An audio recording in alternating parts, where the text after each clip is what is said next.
नमस्कार, मी Shivani. Pune prime news मध्ये आपलं स्वागत. उरुळी कांचन पोलीस ठाण्याच्या हद्दीत चोरीचे सत्र अजूनही सुरूच आहे.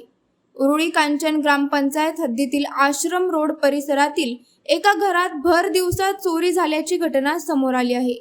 आज शुक्रवारी 31 मेला दुपारी 2:30 वाजण्याच्या सुमारास ही घटना घडली.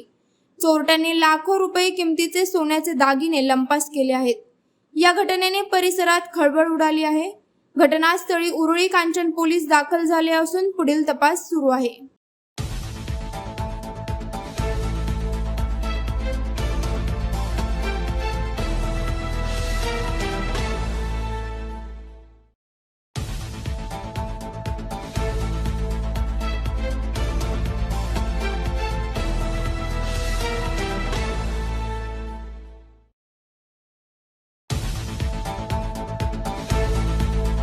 पाहत रहा पुणे प्राईम न्यूज. धन्यवाद.